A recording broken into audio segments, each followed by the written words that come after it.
In this video, I'm sharing about why you control the timing of your manifestations and how to tell when what you want is going to manifest. And along the way, I'll share some personal stories and examples to help make this easier to understand and to apply. But first, if you're new to my channel, then welcome. My name is Adrianne. I'm a manifesting coach and intuitive guide, and on my channel, we talk about getting into the flow and manifesting with ease. So if that is something you're interested in, I invite you to click the subscribe button and turn on notifications so that you'll be the first to know when I publish new videos. Okay, so let's talk about how we are the ones who control the timing of our manifestations. But first, to do that, I want to bust a couple of common myths about this topic. Myth number one is if something that we want didn't manifest or isn't manifesting, it means that our higher self slash God slash source energy or slash whoever you think is in charge is trying to guide us somewhere else, or what we want isn't meant to be. So this one is kind of based around a question of, what do you really believe about reality? Do you believe that God or source energy or your higher self has kind of a plan or an agenda for you, or do you believe that you're the ultimate authority in your life, that you're the ultimate creator? And so if you're here watching this channel, I assume you want to be the conscious creator of your reality. And if that is the case, then what I have found, because I used to kind of believe more that there was this agenda or this plan for me, but if you think about it, that's kind of disempowering to you as creator, because then it's like, well, maybe you don't always know what that is, and that seems kind of tricky for God or the universe to have this plan or this agenda for us, and we don't even clearly understand what it is, and we could actually want things that were different than what is meant to be or what is planned for us. I resonate more, and I think is more empowering to follow kind of what they say with the teachings of Abraham, where we have this emotional guidance system. And our emotional guidance system is that our emotions are guidance coming from that source energy or that God part of us or that inner being part of us. And positive emotions indicate that whatever we're focused upon is that the source within us, that inner being part of us, is agreeing with it. That's a positive indication that whatever we're focused on is being like given a thumbs up, being given agreement from that part of us. And so if we have a desire for something and it feels really good to us and we really desire it or we really want it, then that's a sign that we're getting agreement from that inner being, that source energy part of us. And so as long as we still feel that way about what we want, then it's meant to be. It's something that inner being is agreeing with. And the only reason why we're not manifesting it isn't because it's not meant to be. It's because we just haven't yet found alignment with that desire. We still have more work to do to find alignment with it and to manifest it. And so that is what resonates with me and what I would suggest as a way of thinking about this topic and kind of busting through that myth in order to kind of take back our power as being the ones who are in control of the timing and of the manifestations that we are manifesting. And then myth number two is the timing is up to someone or something else. So what I mean by this one, this is another kind of common myth that can come up, especially when our desired manifestations involve another person. So maybe there's something like you want to manifest a specific job or a relationship with a specific person, or you have a specific client that you're thinking about wanting to work with, and there can be the impression that that job or that person or whoever else is involved in the creation could be the one who controls the timing. Like maybe they could decide that they don't want to do this creation with you, or they don't want to, or they could need more time for it or something like that. Like they could control the timing. And I used to, again, kind of like with the first myth, I used to kind of think more in that way. But even just more recently, what I've been hearing from Abraham, and as I've been kind of experimenting with this on my own, I don't buy into this one anymore. And here's why. I think that it is important to realize or understand that if something specific, like a specific person or a specific job or a specific client or whatever it is, has manifested into your awareness, and you have had the clear emotional indication or the clear guidance, as we talked about in myth number 1, from the source within you, that this is what you really want and this is really inspiring you and calling you, then that is clear guidance that this is a possibility for you and that this is a match for something that could be really fulfilling, really satisfying, really joyful for you.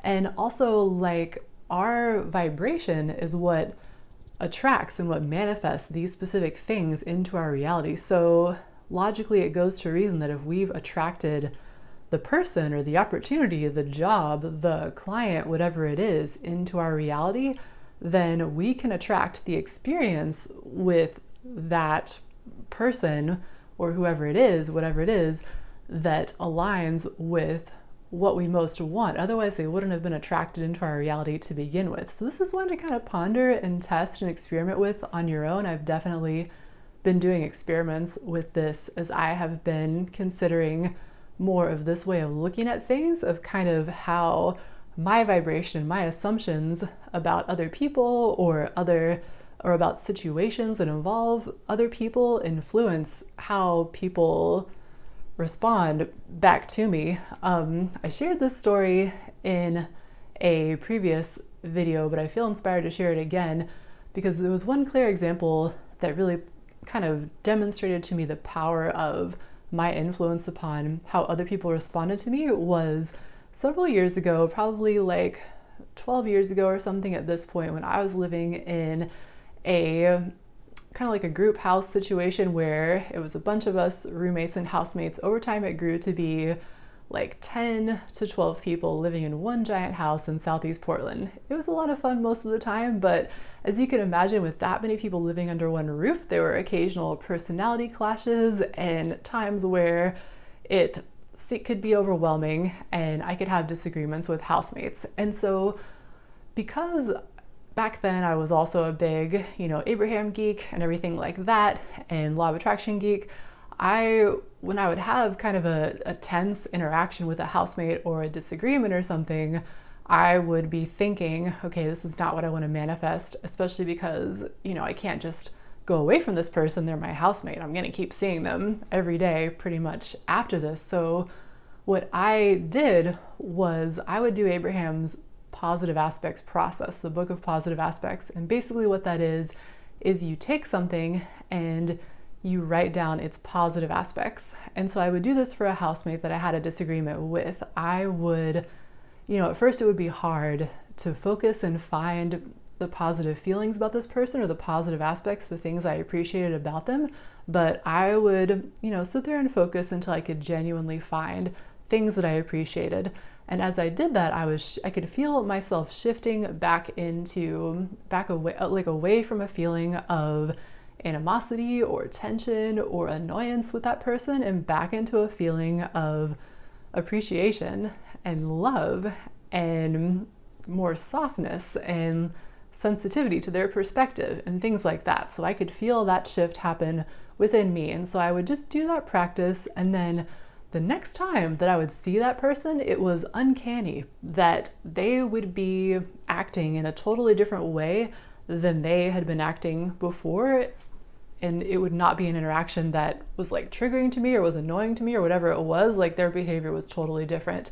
And so I really connected that back to that exercise. And so that's just one example of kind of the ways that I've tested out this notion of how what I'm doing with my vibration does attract specific things from specific people and specific situations that involve people. And so if you have any of that lingering kind of notion in your mind of this myth number 2, that other people are in control of your manifestations, I would recommend testing that out as well. And I would recommend to, start to poke at that one and see about how you can come to the conclusion, see how you may come to the conclusion that I have come to, that really we do have the, dare I say it, control over how people respond and react to us in our reality. So I know that there's a lot of other manifesting coaches on YouTube that are already on board with that. It took me a little bit of time to kind of come around to that way of thinking too, but I mean, the more I test it out, the more I see that that is the way things are. And so I think that's also a really helpful one to adopt, to understand how we really do have the control over the timing and the manifestation itself in that way. Okay, so we control the timing of the manifestation because we're the creator. Everything's responding to our vibration. It's something we can keep testing out and proving to ourselves. Like, I hope you're kind of getting the impression as I'm talking about all of this, I don't want you to just take my word for anything. I want you to test it out. It really is verifiable through your own personal experience that you see that when you change your vibration, aka your feeling about something, the results on the outside change to match it. And so with that being the case, then it just goes to reason that we're in control of the timing of our manifestations. It just comes down to us being more conscious of what the vibration is and how it evolves and what that is like. And so let's go ahead and talk a bit about that, about how to tell kind of when something is right about to manifest.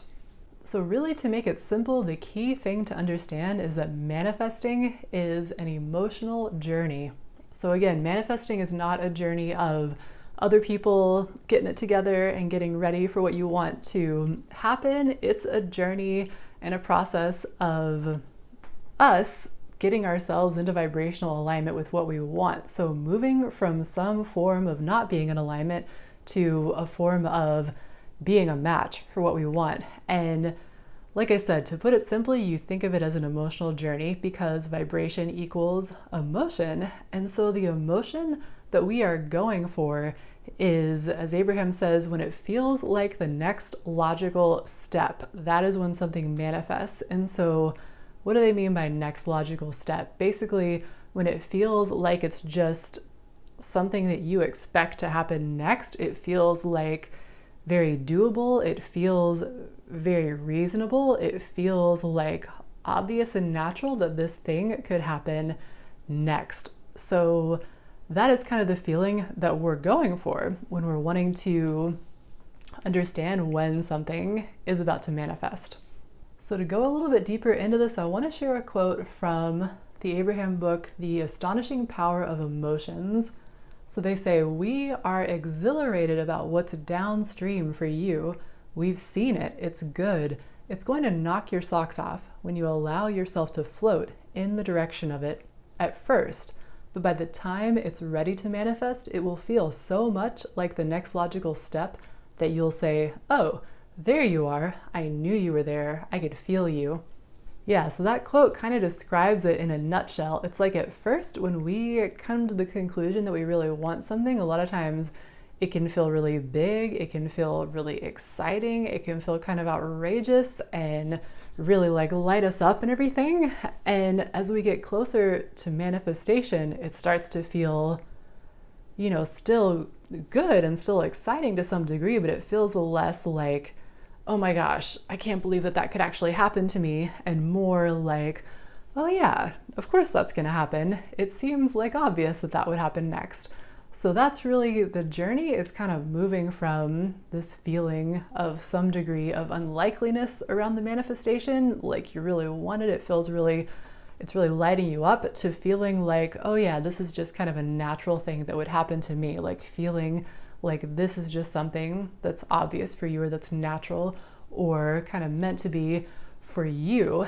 And yeah, meant to be because it feels like the next logical step for you, not like meant to be as in some thing outside of you, like God or higher self or other person is making that decision. We want to practice our desire, our manifestation, until it feels normal, until it feels like the next logical step. We want to visualize it or journal it or use our imagination to experience it again and again until it feels like that next logical step. And as we do that, we're then going to be able to manifest signs and synchronicities on the outside that start to help us in that process. They will start to kind of help us believe in the possibility and the likeliness of what we want to manifest. I do have one story that immediately comes to mind about that process, and this was many years ago when I was wanting to manifest becoming a professional psychic or like doing psychic readings for money or like in a professional capacity. I had just taken a psychic reading training and kind of learned how to do these readings, but I'd only done them for friends and family, and I didn't yet have the confidence that I could do it professionally. But the crazy thing was that when I moved to Portland, I moved there I got a ride with a friend who was also moving, who had these dogs. And at first, my boyfriend at the time were gonna stay with this friend. And so she had these dogs that kind of were barking pretty loud. When we first kind of got to the place where we were staying, they wouldn't stop barking. And we were concerned, we were trying to get them quiet, but we were concerned they were gonna disturb the neighbors that were around us because it was like an apartment complex where we were staying. So there were plenty of people close by. And one woman did come out who was kind of bothered by the dogs. But the cool thing is what she was doing when she was kind of disturbed by the dogs. She was actually doing a meditation class with a client. And so she said, yeah, I need it to be more quiet. I'm doing this meditation class with my client. And I kind of was asking her a little more about that because I was like, oh, wow, meditation class. That's so interesting.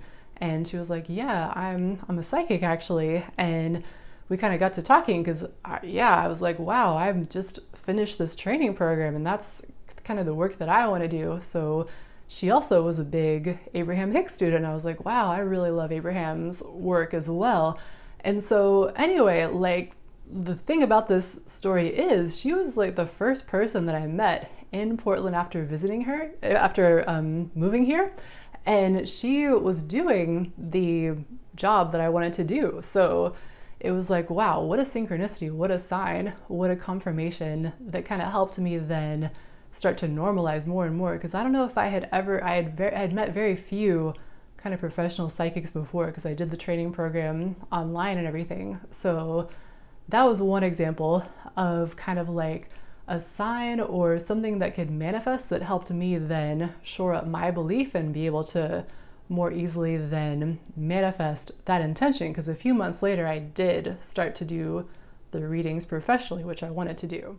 I think another thing that can be helpful to remember when we're wanting to feel more in control of the timing of our manifestations is just how quickly manifestations can happen. And the thing that helps with remembering this is Abraham's concept of the vortex, which is basically that whenever we decide that we want to manifest something, like I said at the beginning of this video, our inner being, our source energy self, agrees with that and then focuses on what we want and holds the intention of that with us. And that powerful positive focus of this source energy part of us, by law of attraction, starts gathering all of the what Abraham calls cooperative components to us. So everything needed for the manifestation is drawn to us because of that focus of our inner being, our higher self. And so we're always surrounded by what we need to manifest the thing that we want. And that's why the timing can be so fast, is like as soon as we can release enough resistance, it can come in right away. I've had this happen many times. But on the same topic of like psychic reading clients and client manifestation and stuff like that I was just mentioning, one example that comes to mind of when I made this shift from being in kind of like a disempowered state of other people control the timing to like, oh yeah, I control the timing, let me get into alignment and help this manifest, was when I first started doing like longer term coaching programs. I had a client who really wasn't a match for my program. She was really kind of insisting on staying in kind of a negative place and was kind of not open to the practices or the things that I was suggesting that she try in order to kind of improve her situation, which was ironic because why would she hire me if she wasn't interested in my advice? But you know, that's kind of beside the point. This is what I had manifested, was this type of a client. And so at first this kind of triggered a bit of fear or insecurity in me of like, oh, maybe I'm not a good coach, or like kind of those old feelings of self-doubt or of insecurity were starting to come up, and was feeling really bad about this for a time. But Fortunately, it didn't last for too long because I know about Abraham's emotional guidance system. I know that when I'm feeling this negative emotion, it means I'm off track. I'm not in alignment with how my source is seeing the situation. And so I decided, hold on, let me get refocused on what I really want to manifest in my coaching business. And so I remember I was sitting at this grocery store that has like a really cool kind of bench seating where you can look out this big window at the kind of the streetscape of Southeast Portland, where I was living at the time. And I just took out my phone and I started kind of journaling on my phone of what I really wanted to be manifesting. So I just wrote a little story about me manifesting the type of clients that I really wanted, that were really open to what I was teaching and where we had a really good connection and we really resonated, those kind of things. And so I wrote that story. I really felt it. I really felt the feeling of what that would be like and just really enjoyed it. And literally as I was typing that story, after I'd really gotten into the feeling, I got a Facebook message from a friend who reached out and said, I really feel inspired to get a psychic reading with you. I really want to get one as soon as possible. You know, when can you see me? And so I think we might have ended up doing the reading like that day or just later that day. And yeah, it was exactly kind of like I had written in my little story. It was like somebody that I resonated with, somebody that was really receptive to what I was doing and what I was wanting to share. And then we ended up doing like a 3-month coaching program with each other as well and having a really good experience with that. And so it's like that was a friend who was already somebody in my vicinity, like a cooperative component, as Abraham would probably say, who had been attracted into my reality, who was a potential great client for me, and just kind of waiting for me to create a little bit more alignment with what I wanted to be experiencing so that she could then kind of step forward and be revealed as this great client for me to work with. So I think that helps to kind of provide a little bit of extra motivation and inspiration to align, is that we really have the timing, like things can shift really quickly. It's just a matter of us getting into alignment and that we control the timing. The cooperative components are right there waiting for us. They're ready for our manifestation. Like Abraham says, everything else is ready. You're the last missing piece to your manifestation. And I've really found that to be true in a lot of cases. When I actually do the work of shifting my energy, when I'm able to figure out how to do that, then things can change. Things will start to change immediately because I will feel better, but often like there will be external signs that happen really quickly right on the heels of that internal change too.